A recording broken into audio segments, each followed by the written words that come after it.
Colossenses 4, a partir do versículo 2.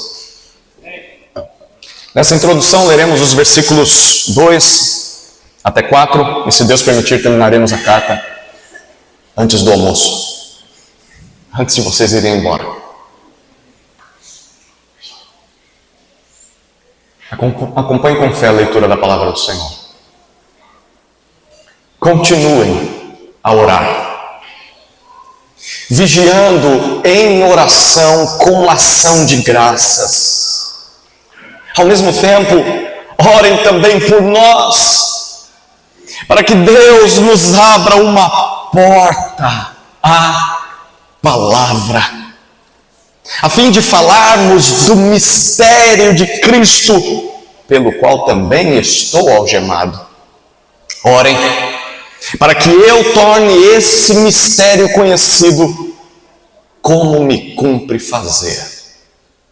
Oremos, queridos.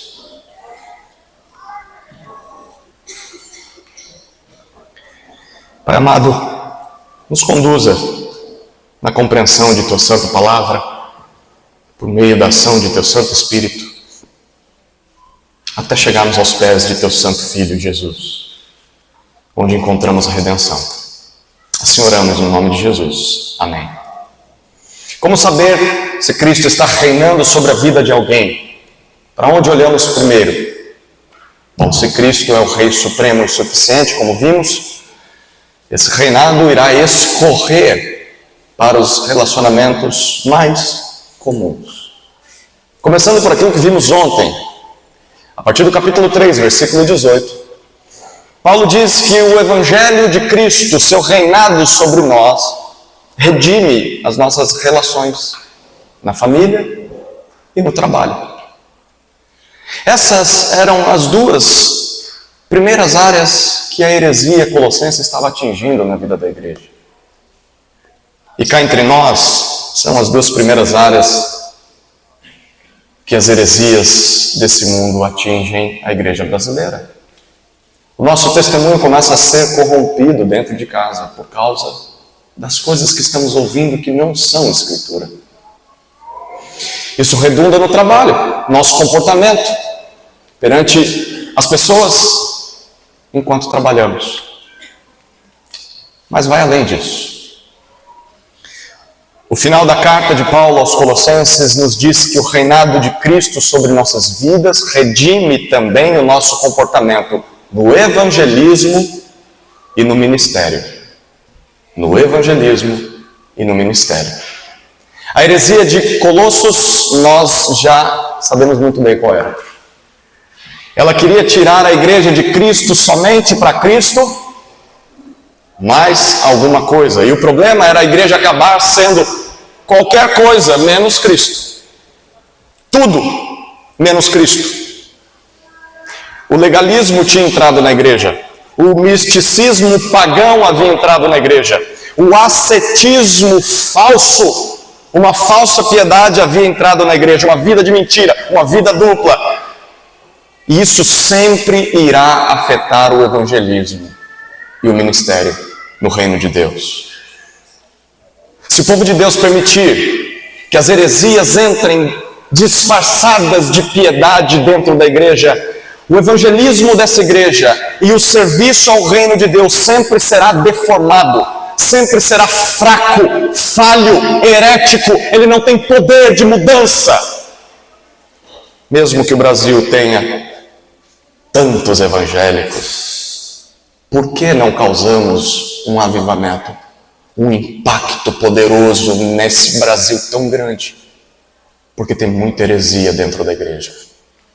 Está afetando o evangelismo, está afetando o ministério pastoral, missionário, dentro da igreja também.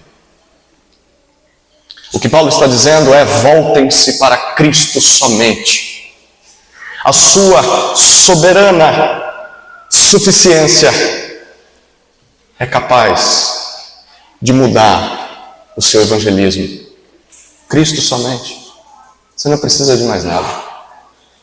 Cristo somente é capaz de transformar o seu ministério. de voltar a dar vida ao seu ministério, de te capacitar ao ministério, Cristo somente. E por que isso é verdade? Porque a fé no único Cristo supremo e suficiente produz santidade e serviço em seu povo. Vocês estão bem, hein? Decoraram Colossenses em uma só frase. Parabéns. Nós temos visto que Paulo tem feito uma conexão entre a igreja na nova aliança com aquilo que aconteceu no passado com Israel na antiga aliança. Israel foi liberto das mãos de Faraó, a igreja foi liberta das mãos de um Faraó muito pior, a escravidão ao pecado, o poder das trevas. Israel estava livre para viver agora sob o reinado de Deus. O povo de Cristo está livre para viver debaixo do reinado de Cristo. Essa nova vida de Israel seria debaixo da lei de Deus. Essa nova vida do povo de Deus na igreja será vivida debaixo da lei de Cristo, do reinado de Cristo. O povo de Israel refletiria a imagem e a santidade de Deus naquele mundo em que viviam. A igreja reflete Cristo à medida que Cristo é formado nela. Tudo isso tinha um propósito: que Israel iluminasse as nações. O plano de Deus sempre foi abençoar todos os povos da terra através da linhagem de Abraão. Israel tinha essa missão. A gente sabe que Israel falhou, não foi bênção ao mundo, foi pior do que o mundo, porque deixou que o mundo entrasse dentro de sua crença, de suas práticas. Se tornou pior do que os pagãos. Mas na nova aliança, Cristo redime tudo isso, mas também chama o seu povo a iluminar todas as nações com o evangelho de Cristo Jesus. A redenção em Cristo, a verdadeira salvação. Portanto, aqui estão mais duas áreas redimidas pelo reinado de Cristo em nossas vidas. A primeira área é no evangelismo. Nos versículos 2 a 6, Paulo fala sobre isso. O evangelho transforma a maneira com que nós falamos. Primeiro, com Deus sobre as pessoas. Segundo, com as pessoas sobre Deus.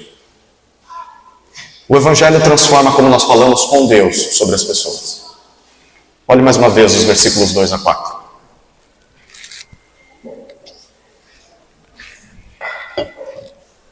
Continuem a orar, vigiando em oração com ação de graças.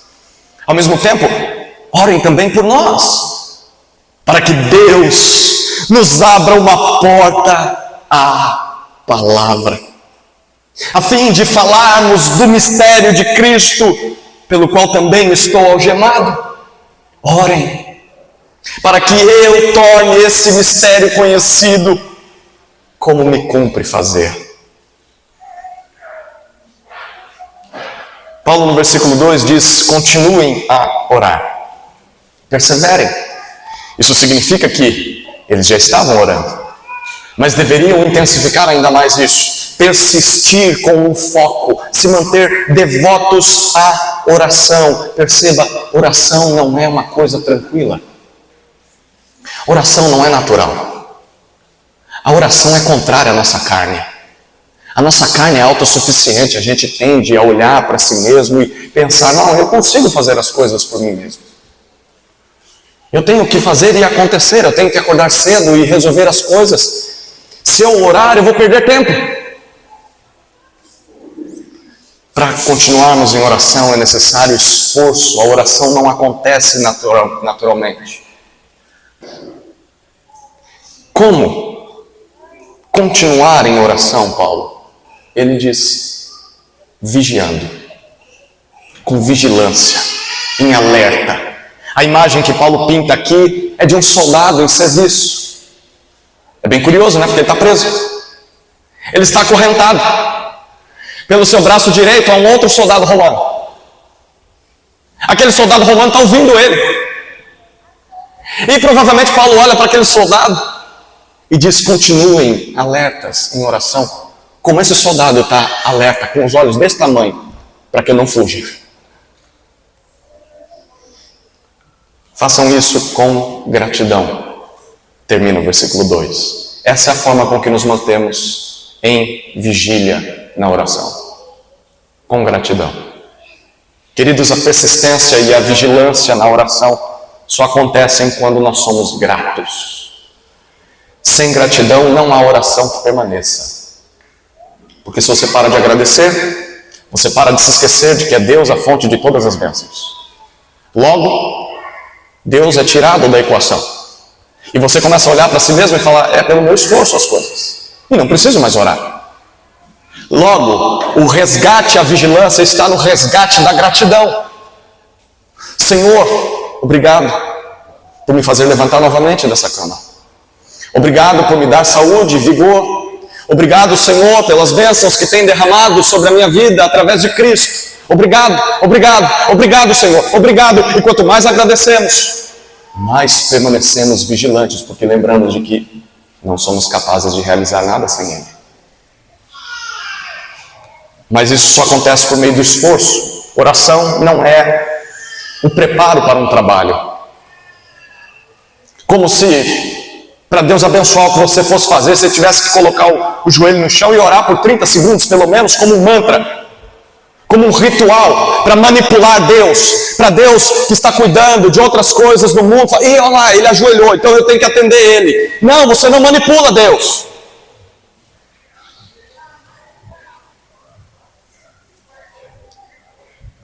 Oração exige esforço constante. Oração não é o preparo para o trabalho, a oração é o trabalho em si. Enquanto não entendermos isso, confundiremos o que é oração. A oração já é o trabalho. É o primeiro trabalho do dia. E é o trabalho que permanece ao longo do dia inteiro. Você está orando o tempo inteiro. Ou deveria. No versículo 3, Paulo dá um exemplo pelo que orar. Ele diz, orem também por nós. Nós quem? Você lembra quem está escrevendo a carta? Paulo e Timóteo. Orem por nós. O que você quer que eu ore, Paulo? Bom, eu já tive em penitenciárias. E eu já ouvi pedidos de oração de presidiários. O que você acha que um presidiário pede em oração? Que cante a liberdade? Ele quer sair, é óbvio. E nesse momento todo mundo é inocente. Que a minha petição tenha uma boa solução. Que eu saia. Eu quero a liberdade. Paulo está preso. Mas é por isso que ele pede? Não. Ele já entendeu que é prisioneiro, não de César. Ele é prisioneiro do Senhor. Não adianta tentar escapar do que Deus preparou para mim. Eu preciso de ajuda para viver o que Ele preparou para mim. É isso. Eu já entendi. Eu sou prisioneiro dele. Então, pelo que eu peço? Por 2 motivos. Ele diz mesmo algemado, não pedindo por soltura, ele pede por uma porta aberta. Que Deus nos abra uma porta. Para fugir da cadeia? Não. Uma porta para que a palavra de Deus entre. Ninguém quer sair daqui. Eu quero é que a palavra entre cada vez mais nos lugares onde Deus me coloca. Uma porta aberta para que eu possa pregar o mistério de Cristo, o Evangelho. Não ore ou não peça oração apenas por conforto próprio. Não tem problema fazer isso. Mas o problema é quando você para só aí, só pensando nas coisas que vão te fazer mais feliz e mais confortável. Ore por oportunidades estratégicas. Ore por portas abertas para que você possa anunciar Cristo onde quer que você esteja. Ore por você, ore também por outros, ore por seu pastor, ore pelo missionário, ore para que Deus abra portas para que Ele fale de Cristo onde Ele está. Não pare de orar, persevere na oração.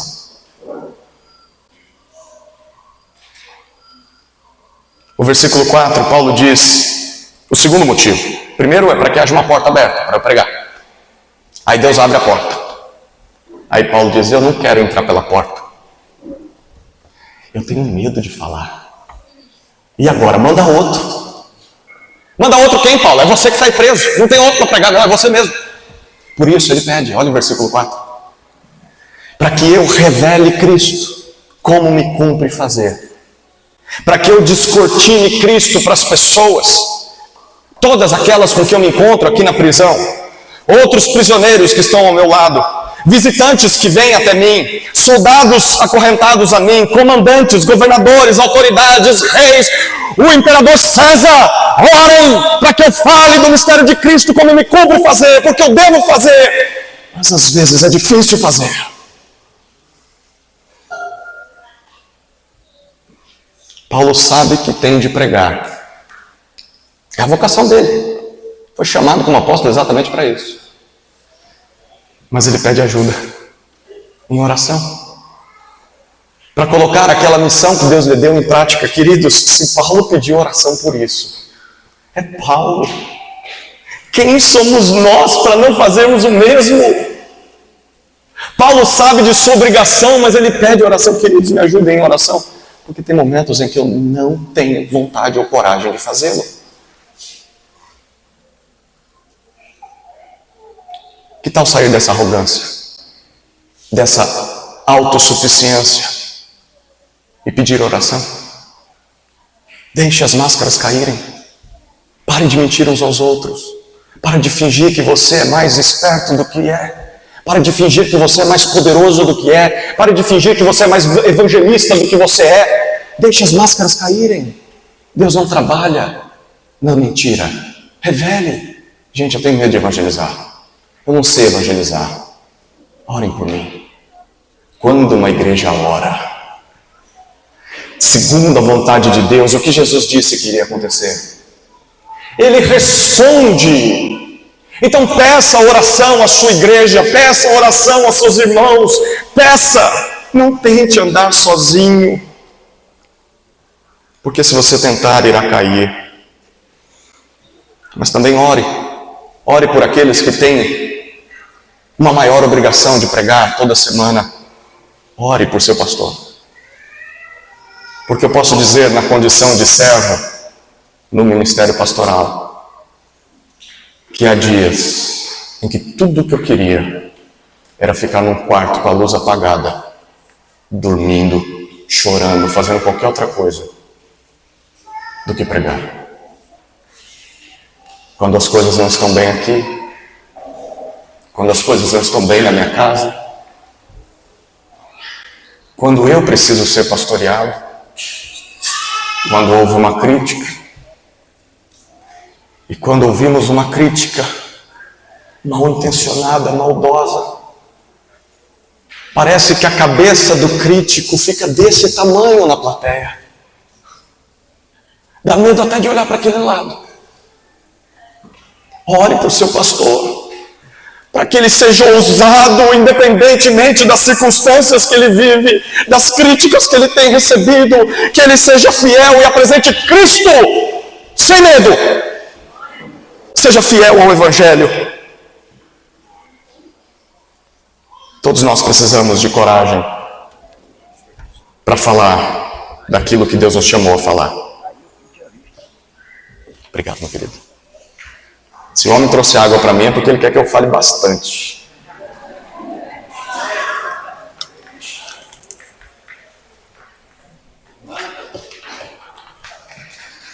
Segundo, Cristo redime como nós falamos. Primeiro ele redime como falamos com Deus sobre as pessoas. Agora ele redime como falamos com as pessoas sobre Deus. O evangelismo. Olha os versículos 5 e 6. Sejam sábios no modo de agir com os que são de fora. E aproveitem bem o tempo. Que a palavra dita por vocês seja sempre agradável, temperada com sal, para que saibam como devem responder a cada um. Paulo dá duas ordens aqui àquela igreja. Primeira, Sejam sábios, é o que ele diz no versículo 5.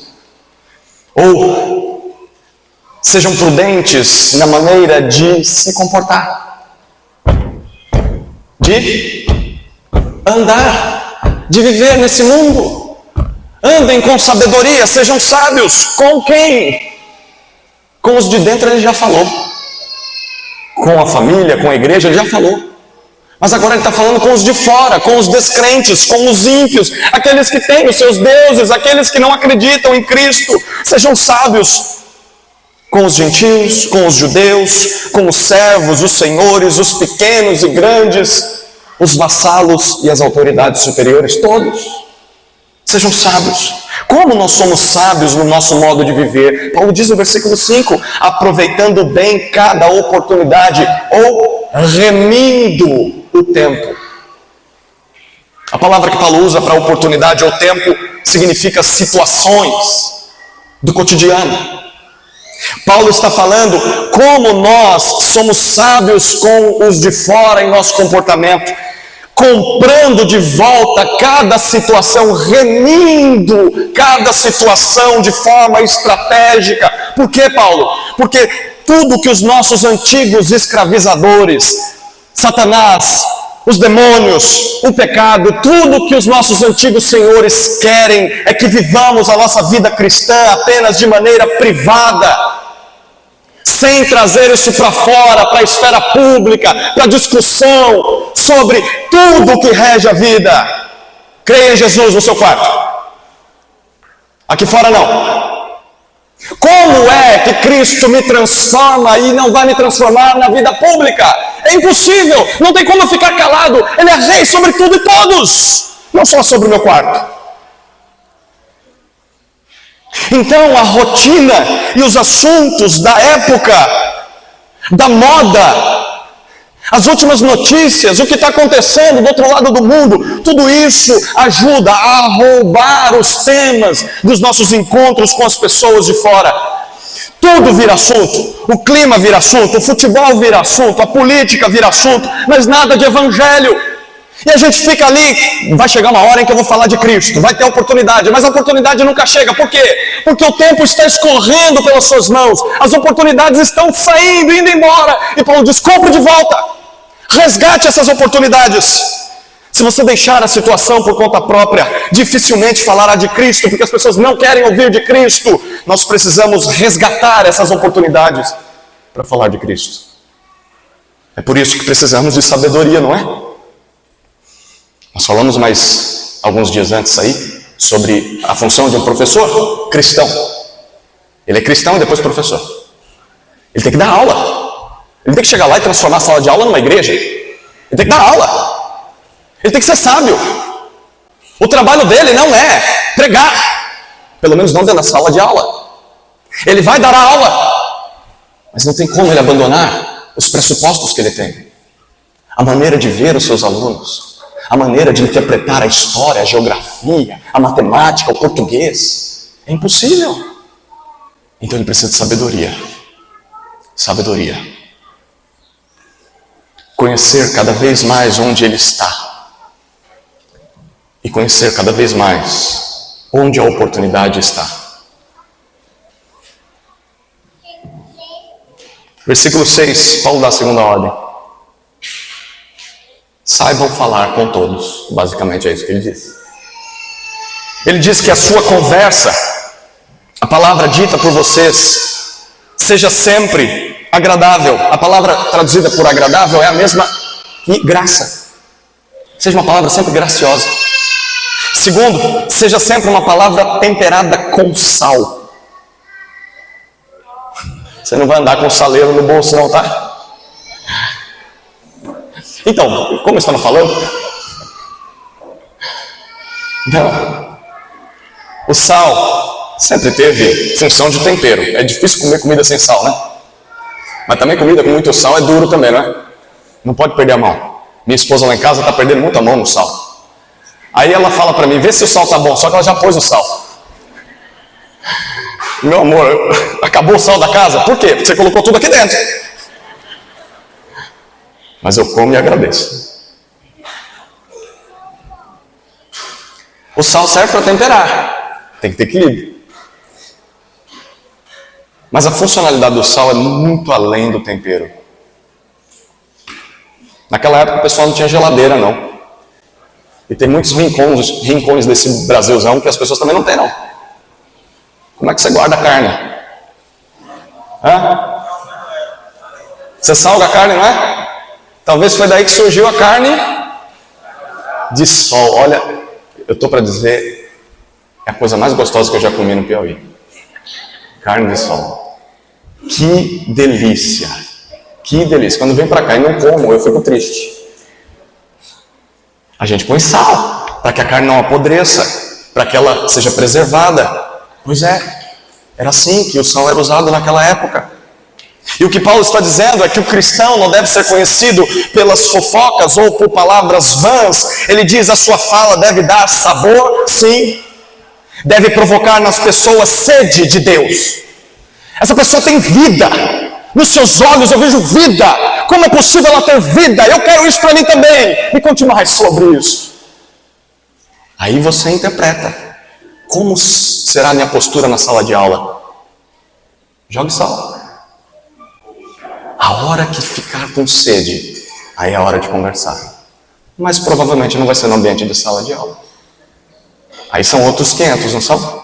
Está fora do ambiente de aula. Olha a sabedoria. Mas não é só para temperar e dar sede nas pessoas. A nossa fala deve preservar aquele ambiente de corrupção, de degradação moral. Esse é o papel do cristão na sociedade. Se Deus simplesmente tirasse a sua igreja do mundo, o mundo entraria em colapso em questão de minutos. O povo de Deus sempre foi o povo que preservou a putrefação desse mundo, criando hospitais, orfanatos, cuidando de feridos, socorrendo necessitados, aceitando os excluídos. Tira a igreja do mundo e o mundo acaba. E Paulo está dizendo que a sua palavra seja assim, que você resgate aquelas conversas triviais para apresentar a beleza de Cristo no seu ambiente de trabalho. Às vezes a gente fica com vergonha quando chega num ambiente e fala: ih, lá vem o pastorzinho, ó o crentinho lá. Ih, para de falar aí que ele não gosta dessas coisas. Ainda bem. Ainda bem. Quando você abrir a boca, que seja assim, você preserva aquele ambiente para que as pessoas se tratem com dignidade. Esse é o papel do cristão e de sua fala para com os de fora. Detalhe, Paulo termina o versículo 6 dizendo para que vocês saibam responder a cada um. Cada pessoa tem um estilo único. Como aprende, como pensa, como conversa. E cada pessoa demanda uma abordagem específica. Não generalize o discurso, apenas repetindo frases de efeito que você ouviu. Você nem sabe o que você está falando. Ouça a pessoa, interprete a pessoa, conheça a pessoa. Então comece a anunciar o evangelho a partir daquilo que a pessoa fala, daquilo que a pessoa valoriza. Por exemplo, futebol. Só fala de futebol. É Flamengo aqui, Flamengo ali. Perdeu para o Corinthians. Mas só fala de futebol. Opa, o futebol tem uma conexão com o evangelho, não tem? Não, o futebol está errado. Calma. Mas o futebol torna as pessoas idólatras, não torna? O problema está no futebol, está no coração delas. Elas são idólatras. Você pode resgatar isso. Meu querido, já parou para pensar que quando as pessoas gastam todo o seu dinheiro e vão para um estádio, é como se estivessem indo para um culto? E tem toda uma cerimônia, uma liturgia lá no estádio. Tem os cânticos de amor ao time. Mas aí quando o time não nos dá o que nós queremos, que é a vitória, nós explodimos em raiva. Isso é idolatria. Você está redirecionando o seu coração para onde não deveria. Olha a porta para o evangelho. Talvez o que a pessoa gosta é a moda. Deixa eu te falar de uma roupa mais bonita. A roupa de Cristo. Talvez o que ela gosta é culinária. Sabia quem fez todos os alimentos? Sabia quem gostava de assentar à mesa e comer e beber junto com pecadores? Talvez a pessoa goste de políticas públicas. Deixa eu te contar sobre um rei bondoso e suas leis refletem o seu caráter. E como as leis da nossa cidade, do nosso país podem refletir o caráter de um Deus justo e bondoso. Enfim, pautas identitárias. Eu sou a favor das minorias. Que bom, você está olhando para uma minoria. Tem alguém que pensou em minorias, pensou em uns excluídos. Deixa eu te contar quem foi. Talvez a pessoa diga, não, o mundo só piora. E você pode dizer, vai piorar mais. Até que Cristo volte.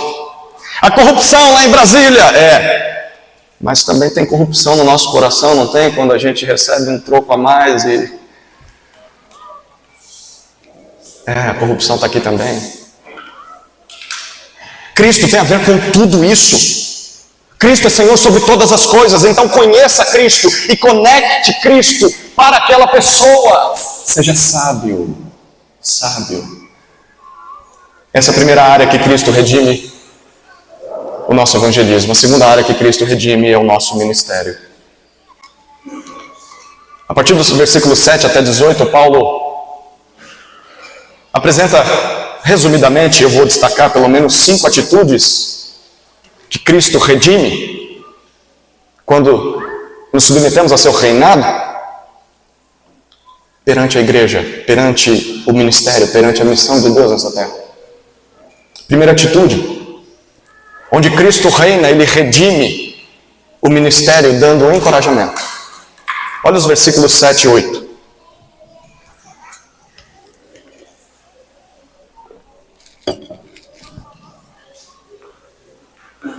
Quanto à minha situação, Tíquico, irmão amado, fiel ministro e conservo no Senhor, lhes dará todas as informações. Eu o estou enviando com o expresso propósito de lhes dar conhecimento da nossa situação e de alentar o coração de vocês. Paulo recomenda Tíquico, que estava chegando com a carta em mãos. Ele é o carteiro. E Paulo diz, ele é um irmão amado.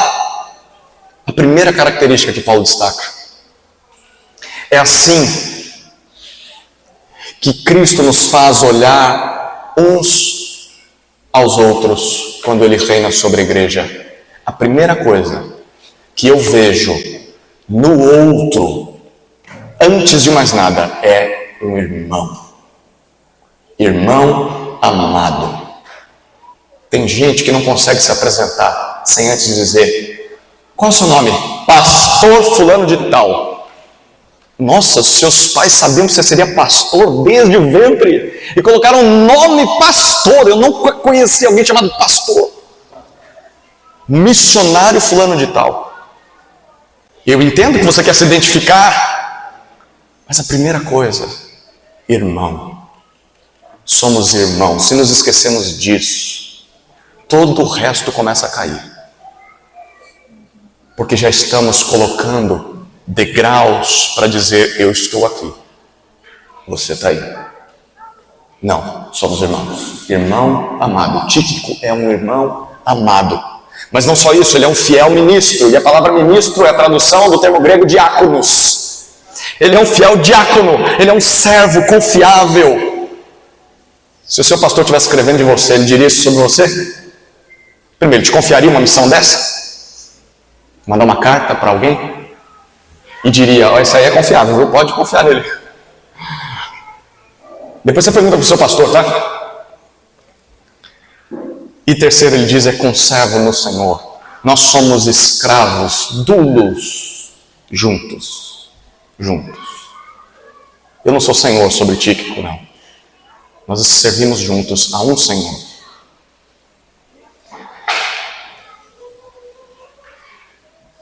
Tíquico tinha uma dupla missão, no versículo 8. Informar a situação de Paulo, e Paulo diz, alentar o coração de vocês, ou encorajar, consolar o coração de vocês. Queridos, o reino de Deus precisa de mais Tíquicos. Pessoas que não apenas transmitem informações, mas que tem um caráter confiável. Gente que traz ânimo aos aflitos. Gente em quem a liderança pode confiar. A pergunta é: você é um Tíquico? Segunda atitude que o reinado de Cristo transforma no ministério, ou produz: restauração. Olha os versículos 9 e 10.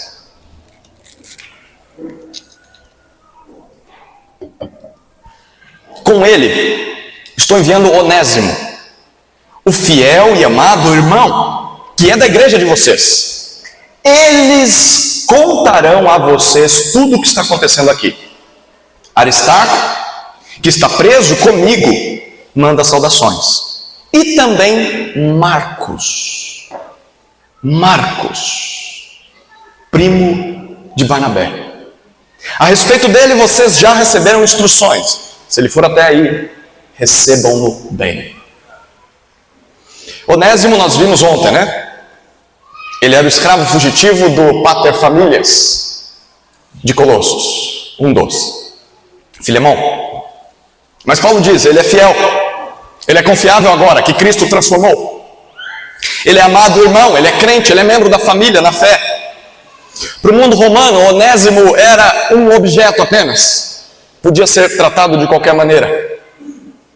Era um criminoso que merecia punição. Filemão poderia arrancar seus membros, Filemão poderia matá-lo. Ninguém ligaria para isso, é o justo. Para aquele império romano. Mas para Paulo, debaixo do senhorio de Cristo, aquele escravo, Paulo diz, é um de vocês. Ele é um de vocês. Ouviu, Filemão? Ele é um de vocês, ele é da igreja de vocês agora. Queridos, o Evangelho destrói aquilo que desumaniza as pessoas à nossa volta.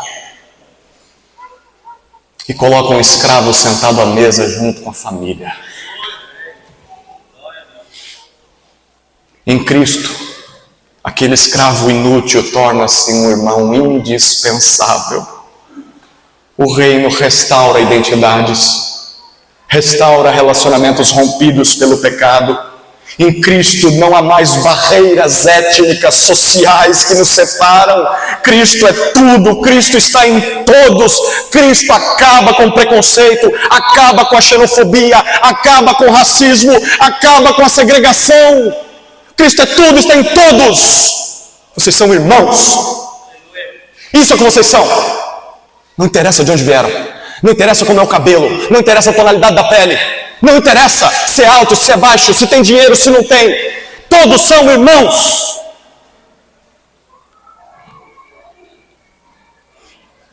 Será que não há alguém que você riscou da sua vida, talvez por falhas do passado ou por diferenças étnicas, sociais? O reinado de Cristo oferece segundas chances para restaurar esse relacionamento. Seja um agente de restauração. Veja seus irmãos em Cristo não pela utilidade social deles, ou o que o mundo diz sobre eles. Veja eles pela nova identidade em Jesus. Ele é um amado irmão. O reino restaura aquilo que o mundo descarta.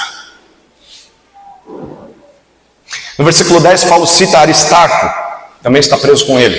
Na narrativa de Atos, Aristarco o acompanha desde lá em que ele estava na Europa em sua viagem missionária, até que ele foi preso pelos judeus em Jerusalém. E Aristarco está preso com Paulo pelo menos por 2 anos. E tem também Marcos com ele lá. E Paulo faz questão de dizer o primo de Barnabé. Se ele for aí, vocês devem recebê-lo bem. Você lembra quem é Marcos? Marcos havia sido companheiro de Paulo na sua primeira viagem missionária. Atos capítulo 13. Ele e Barnabé, na verdade Barnabé e ele, Paulo era copastor, Barnabé era o líder. Eles saem enviados pelo Espírito para plantar as primeiras igrejas na Ásia Menor. E Barnabé quer investir na vida de seu primo, Marcos. Eles chegam na ilha deles, Chipre, era o seu nome Barnabé, natural de Chipre. Começam com a ilha de Barnabé. Ali eles veem um poder demoníaco. Eles estão pregando para o governador da cidade, mas tem um mago judeu como aquele velho faraó, ou melhor, esse novo faraó em Colossos, que quer cegar o entendimento do governador, não quer que o evangelho seja pregado, porque senão ele perde o emprego dele. Ele era o sacerdote particular do governador. E Marcos vê um negócio daquele lá, ele fica assustado provavelmente. Então, Atos nos diz que quando eles saem da ilha e vão em direção à Ásia Menor, e chegam na Ásia Menor, Marcos pega a sua mala e fala, tchau, vou voltar para a mamãe. Eu não quero esse negócio. Eu achei que missões era outra coisa. Eu achava que era ir por todo mundo e tirar fotografias. Mas vamos enfrentar Satanás? Eu não estou pronto para um negócio desse. Ou, a partir desse relato, a narrativa de Atos muda. Antes Barnabé estava sempre citado na frente e Paulo em segundo lugar. Mas a partir dali, Paulo é citado em primeiro lugar e Barnabé em segundo. É bem possível que Paulo tenha assumido a dianteira. E Barnabé estava de acordo com isso. E Marcos disse, não, peraí, eu saí numa viagem missionária em que meu primo era líder, agora é Paulo líder? Não, eu vou embora. O que a gente sabe é que Marcos vai embora e abandona Paulo. O tempo passa, Atos capítulo 15. A segunda viagem missionária vai acontecer. E então Paulo e Barnabé dizem, vamos voltar a visitar as igrejas que nós plantamos. Barnabé diz, eu vou, mas tem uma condição. 1 ano só se passou de toda essa história.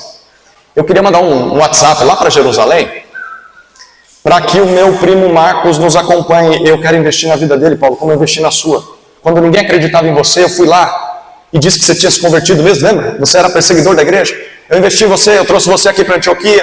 Eu te tornei pastor nessa igreja. Eu quero investir em Marcos também. E Paulo disse, Marcos não vai não. Comigo Marcos não vai, pode ir com você, comigo ele não vai não. Eu não quero alguém como ele. E o texto diz que eles brigam. Ah, que curioso, pastores brigam, né? Amigos, discipuladores um do outro, eles brigam a tal ponto em que eles se dividem. E o texto dá a impressão de que a igreja fica do lado de Paulo e envia Paulo e Silas. E Barnabé, a gente nunca mais ouve falar de Barnabé. Nunca mais. Ele não aparece mais na narrativa bíblica. Provavelmente Barnabé pega Marcos e fala, vamos lá, meu chuchuzinho. Eu vou caminhar com você. Eu vou trabalhar na sua vida. Pois é. Cerca de 7 anos se passam. Mais até do que isso. Quem está na prisão com Paulo agora? Marcos. Nós não sabemos mais nada sobre Barnabé, mas nós sabemos o que Barnabé fez. Barnabé investiu em Marcos. Esse homem está com Paulo na prisão. Esse homem foi restaurado, e não só restaurado ao serviço, mas foi restaurado à comunhão com Paulo. Aliás, mais para frente, Paulo vai ser separado de Marcos, e quando escrever a sua segunda carta a Timóteo, prestes a ser morto por Nero, Paulo diz, encontrem Marcos e tragam para mim, pois me é útil no ministério. Eu preciso daquele em quem Barnabé investiu. Ele foi restaurado. O evangelho cura feridas ministeriais. Quem você precisa perdoar, irmão? Quem você precisa perdoar, irmã? Perdoe! A quem você deve pedir perdão, peça perdão. Faça isso hoje. Supere as mágoas de projetos passados, divisões, coisas que não deram certo, desentendimentos. Para que levar isso para frente? A mágoa só te fere, só te machuca.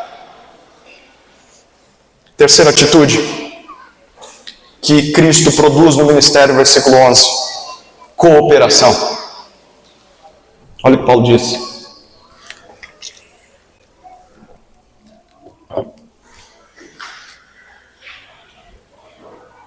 Também Jesus, conhecido como o por justo, manda saudações.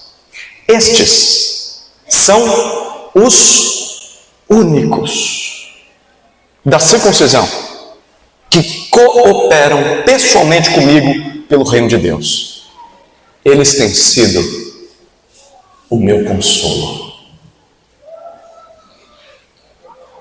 Paulo cita Jesus, mas é a primeira vez em que esse Jesus não é o soberano Senhor. Por isso tinha um apelido, né? Ao ser chamado de Jesus não deve ser fácil, né? É o justo. É o Cristo? Não, é o justo. Tá bom. Paulo diz, eles, Aristarco, Marcos e Jesus, são os únicos judeus que cooperam comigo no ministério, que trabalham junto comigo. Olha que loucura. O evangelho era primeiro para os judeus, só 3 judeus acompanham Paulo, só 3. Todos os demais são gentios. E esses 3 se tornaram um consolo para mim. O termo que Paulo usa aqui era um termo usado na medicina. Quem é da área da medicina aí? Ninguém? Tem gente. Era uma palavra usada para aliviar a dor. Alguém chega com muita dor e há um remédio, há uma maneira de tratar a pessoa para que as dores diminuam. É um lenitivo, não cura o problema, mas diminui a dor. E Paulo diz, estes 3 diminuem a minha dor. Às vezes poucos estão ao nosso lado, mas esses poucos são um lenitivo. São um bálsamo vindo diretamente da parte de Deus para nos dar ânimo no nosso cansaço, para nos encorajar em nossa solidão, para diminuir a dor na tristeza. Louvado seja Deus. Louvado seja Deus pelos Aristarcos, pelos Marcos, pelos Jesus justos. Você tem destes lá na sua igreja? São 20 notícias ruins no dia. Aí o Aristarco manda mensagem. 5 horas da manhã. Pastor, eu acordei hoje e eu orei pelo Senhor. Continua firme. Continua, pastor. Se todo mundo for embora da igreja, eu vou ficar. Eu estou aqui para ajudar, pastor. A dor não vai embora, o buraco está lá, a gente tem que lidar com o problema. Mas eles são um lenitivo. Eles diminuem a dor. Louve a Deus pelos lenitivos que Ele nos dá. Não se desanime por causa do número de opositores. Paulo também enfrentou isso. Agradeça a Deus pelos poucos e fiéis cooperadores que Ele colocou ao seu lado. E diga isso para eles. Olha, voltando para casa, ou no caminho mesmo, diga, meu irmão, você é o meu Aristarco. Meu irmão, você é o meu Marcos. Meu irmão, você é meu Jesus, o justo. Não o Cristo, tá? Você é meu consolo. Diga isso para os outros também. Paulo está dizendo aqui para toda a igreja. Eles são meu consolo. Seja esse tipo de consolo também. Tem ovelha no rebanho que parece que não tem noção das coisas. Tudo que faz é dar trabalho, é só isso que dá. É claro, a ovelha vai dar trabalho, é inevitável, é da essência dela. Mas não tem um senso de noção, de imaginar as pressões espirituais que o pastor, o missionário, o líder sofrem todos os dias, principalmente no dia mais importante da semana, que é o domingo, quando o povo de Deus se reúne. Aí chega, faltando 3 minutos para começar o culto, chega com uma notícia terrível, ou uma crítica terrível. Não dá para esperar o culto acabar para falar? Você não tem noção? Vai aumentar a dor de seu pastor. Espera, seja sábio, seja um lenitivo, um consolo aos servos do Evangelho, especialmente aos seus pastores e líderes. Ser pastor e líder não é fácil, queridos. Quarta atitude que Cristo produz no ministério: empenho. Olha os versículos 12 a 14.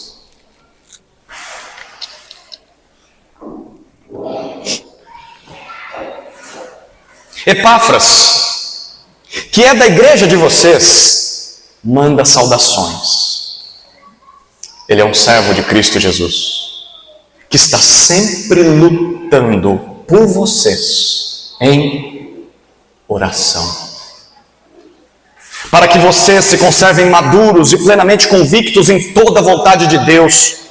E posso testemunhar a respeito de Epáfras de que muito se empenha por vocês, pelos de Laodiceia e pelos de Hierápolis. Lucas, um médico amado, e também Demas, mandam saudações. Epáfras, o pastor de Colossos, aquele que chegou até Paulo sem saber o que fazer. Paulo, faz alguma coisa. O pessoal não está me ouvindo lá. Tá bom, eu vou escrever uma carta. Mas por algum motivo Epáfras não volta. Possivelmente ficou preso com Paulo. Ou sabe-se lá o que Paulo tinha para ele de planos. Mas ele não volta. Mas Paulo diz, ele é servo de Cristo Jesus, ele entendeu o que é ser súdito do rei, e por isso ele está sempre agonizando. É isso que a palavra lutando significa. Ele tem agonia, ele agoniza por vocês. Essa palavra era usada para descrever um atleta que leva o seu corpo ao limite. Hoje eu saí para correr mais cedo, à beira-rio. Chegou uma hora que eu queria parar. Quem corre ou faz qualquer tipo de exercício sabe disso, né? O que eu estou fazendo aqui, meu? Por que eu saí de casa? Mas dificilmente a gente chega no limite, porque nós somos atletas profissionais. Paulo está usando uma palavra que era usada por um lutador profissional. Chegava ao limite, até o ponto da falha. E ele diz, Epáfras chega ao limite por vocês. Como é que um pastor chega ao limite, até o ponto da falha? Como é que ele agoniza pelas suas ovelhas? Paulo diz, em oração. Em oração. A oração é a luta do pastor, é a agonia do pastor, leva todo o seu ser ao limite. É com a oração que nós servimos o nosso povo, orando nominalmente por cada ovelha que Deus nos confiou, pedindo para que Cristo seja formado neles, que eles não caiam nas mãos do novo faraó. Agonize pelo seu povo em oração. E Paulo revela dois pedidos que Epáfras fazia. Ele fazia em voz alta, né? Porque Paulo ouviu. Primeiro, versículo 12 ainda, que vocês se conservem maduros, que vocês permaneçam perfeitos em Cristo, vocês têm tudo o que precisam em Cristo, e permaneçam plenamente convictos, certos da vontade de Deus. Confiem nessa vontade, não se afastem do Evangelho. E ele diz, eu sou testemunho do empenho deles, não só por vocês não, mas pelos de Laodiceia, pelos de Hierápolis. A gente nem sabe, talvez tenha sido ele que plantou essas igrejas também. O pastoreio exige agonia em oração, porque a maturidade do rebanho é fruto de uma luta espiritual travada de joelhos. Você tem que pregar a palavra, mas ela é metade do caminho, a outra metade é joelho no chão. A sua pregação só vai ter poder e efeito se você orar pelo seu povo, para que o Espírito use essa palavra para transformar esse coração duro. Agonize pelo seu povo. Lute pelo rebanho em oração. No versículo 4, Paulo cita Lucas e Demas. O contraste é nítido.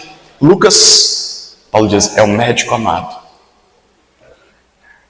Lucas provavelmente cuidou das feridas de Paulo quando ele foi preso. Ele foi apedrejado quase até a morte lá em Jerusalém. Espancado, na verdade. E ele cuidou de Paulo na prisão. E ele era amado. Mas o contraste é com Demas. Não tem mais nada sobre Demas? Não tem. Não tem. Mais tarde, lá na sua segunda carta a Timóteo, Paulo diz que Demas o abandonou. Talvez Paulo já estivesse antecipando isso. Sabe por quê? 2 Timóteo 4,10. Demas, tendo amado o presente século, me abandonou. Ele amou o mundo, o presente século. Infelizmente isso também acontece, queridos. Gente que estava conosco, mas que abandona o ministério por amor ao mundo. Não se assuste quando isso acontecer. Não desanime. Aconteceu com Paulo. Queridos, começar bem é importante, sim. Você deve começar bem. Mas o senhorio de Cristo sobre nossas vidas exige perseverança até o fim. Exige empenho, luta para continuar crente. Não sejam Demas que se encanta com o brilho desse mundo e se desvia. Mais importante que começar bem é terminar bem. Seja encontrado fiel quando Cristo voltar. Quinta e última atitude que Cristo transforma no ministério é a fidelidade. Versículos 15 a 18.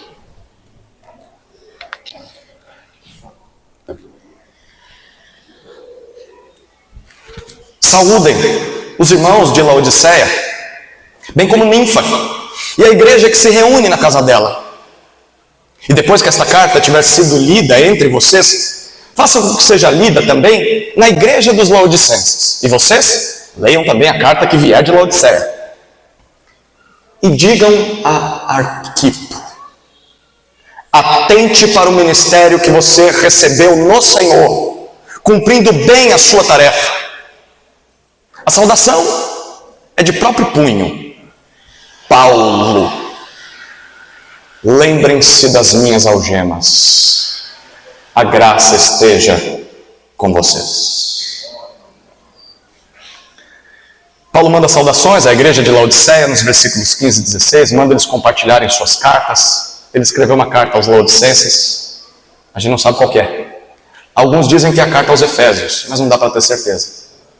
Eles deviam compartilhar as cartas, porque os problemas eram os mesmos na região. Mas aí no versículo 17 tem uma coisa curiosa. Paulo manda a igreja dar uma mensagem específica a Arquipo. Que curioso, Paulo poderia ter se dirigido a ele: olha, Arquipo, é com você, como ele fez com Filemão. Faça isso. Não, ele disse para a igreja: vocês. Todos vocês. Todos vocês. Digam a Arquipo. Chama o Arquipo. Chama ele. Coloca ele na frente da igreja. O que é para dizer para esse cara? Atente para o ministério que você recebeu no Senhor. Quem era Arquipo? Provavelmente o pastor que ficou no lugar de Epáfras. Arquipo. A igreja deve dizer a Arquipo: vigie, olhe bem, com todo cuidado, para essa diaconia, para esse serviço que você recebeu debaixo do senhorio de Cristo. Foi Cristo quem te colocou aí, Arquipo. Por mais que você se sinta temeroso, por mais que você se sinta inadequado, talvez Arquipo estivesse pensando: gente, Epáfras aprendeu aos pés de Paulo, e Epáfras não sabia o que fazer. Ele foi correndo até Paulo para tentar achar ajuda, e me colocou aqui. Quem sou eu para enfrentar esse faraó? Eu sou inadequado, eu não consigo lidar com essa situação. Epáfras sabe disso. E disse para Paulo: Paulo, tem que falar alguma coisa para o Arquipo, senão o negócio vai dar ruim lá. Então a igreja é chamada a falar com Arquipo: Arquipo, estamos com você. Atente-se para o ministério que Jesus te deu. Se a responsabilidade caiu no seu colo, meu irmão, faça o melhor que você puder, dependendo de Cristo somente. Talvez você se sinta inadequado, talvez você não saiba falar direito, mas Cristo te colocou aí. Seja fiel, seja íntegro. E igreja, encoraje esse homem que está com vocês. É bom ouvir pregação de internet, é bom ouvir pregadores distantes, mas na hora da dor de barriga, na hora da luta, na hora do casamento em crise, na hora do luto, é Ele que está com você. É Ele que se coloca do lado da cama e ora por você. É esse homem que você não dá valor, que você acha incompetente, que você acha de palavra fraca, que você acha que não conhece a Bíblia direito. Ele está servindo você. Encoraje esse homem.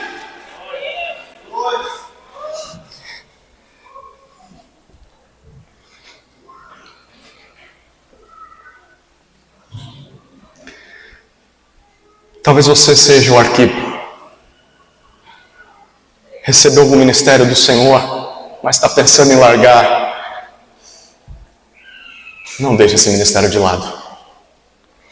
Atente-se para ele a partir de hoje. Dedique-se ao máximo por cumpri-lo, porque o rei espera que você complete a tarefa que ele lhe entregou. Encoraje seus líderes no caminho para casa, até o próximo Conjubasp. Encoraje, continua. Eu quero ver você com a gente lá ano que vem. Eu quero ver você firme. Eu me sujeito ao seu pastoreio. Você é fiel à palavra, você é íntegro, então não tem motivo para eu ser resistência. Eu quero Bíblia, eu quero Deus, e você está me mostrando Cristo. Então eu me submeto. Eu posso ter divergências, eu posso ter discordâncias. É assim para todo mundo. Mas em sujeição ao meu Senhor, eu me coloco debaixo do seu pastoreio. Estou com você. Pode contar comigo. Você está na linha de frente contra Satanás. Ele pintou um alvo nas suas costas. Ele quer te derrubar. São muitos os ataques. Atente-se para esse ministério, não saia dele. Por fim, no versículo 18, Paulo assina a carta de próprio punho. Por quê? Porque provavelmente havia falsas cartas naquela época. Gente que dizia em nome de Paulo. E ele diz, a minha letra vocês conhecem. Ou melhor, alguém deve conhecer aí. Paulo. E lembrem-se das minhas algemas. Lembre-se onde eu cheguei por causa de Cristo. Eu não estou brincando de ser cristão. Vocês também não devem brincar de ser cristãos. Não há desculpa para vocês. E por fim, Paulo finaliza a carta. A graça seja com vocês. O que vocês mais precisam para cumprir tudo que eu disse nessa carta está já disponível a vocês em Cristo. Deus já os ama, Deus já os salvou, Deus já os aceitou, já os redimiu em Cristo. Vocês não precisam temer as ameaças do novo faraó. Se ele excluir vocês da igreja, vão em paz, porque vocês estão com a graça de Cristo. Plantem uma nova igreja. Continuem sendo o povo de Cristo, não temam esse novo faraó. Sim, o reinado de Cristo não nos isenta de algemas, de sofrimentos, mas nos garante o combustível necessário para suportar tudo. Nós temos a graça nos basta. Quando somos fracos, é que somos fortes pela graça de Cristo. O mais importante, essas algemas não foram o fim dessa história. A graça estava com Paulo, mesmo que ele estivesse preso e mesmo acorrentado. A palavra de Deus estava livre. A carta de Paulo chegou aos Colossenses e percorreu 2000 anos de história e chegou até nós. Através da pena de um prisioneiro, nós somos edificados com a suficiência de Cristo, porque a palavra de Deus está livre, poderosa. Ela é o rugido do leão. Se submeta ao reinado de Cristo e Ele te capacitará à fidelidade. Apenas busque, apenas confie, apenas faça o seu trabalho e seja fiel a essa palavra, e o mais Ele fará. O reinado de Cristo sobre nossas vidas redime nosso comportamento no evangelismo e no ministério. Amém, queridos? Eu gostaria de orar por você. Eu não sei se eu contei sobre o meu testemunho aqui, mas com algumas pessoas eu falei. Foi num retiro de juventude. Eu vivi uma vida bem 1,99. Um compromisso com Cristo. Eu já tinha me convertido, já tinha sido batizado, mas eu ia para a igreja assim de vez em quando. Meu compromisso com Cristo não era tão levado a sério. Eu ia para a igreja e para acampamento só para ver as menininhas. Talvez você veja aqui só por causa disso mesmo. Mas aí, numa pregação da palavra, Deus usou a vida do pregador e disse: até quando você vai brincar de ser crente? Todo mundo sumiu naquele auditório, só ficou eu. É como se eu estivesse apontando para mim e Deus dizendo: já era, te fisguei, te lacei, não tem para onde fugir, você é meu agora. E agora você vai para o ministério. Você vai ser voz de Cristo para as pessoas. Talvez Deus te trouxe a esse retiro para te dizer até quando você vai brincar de ser crente. Renove seu compromisso com Cristo, se entregue a Cristo, se renda ao ministério. Vamos orar, queridos. Você que está aí, se coloque de pé, vamos orar por eles.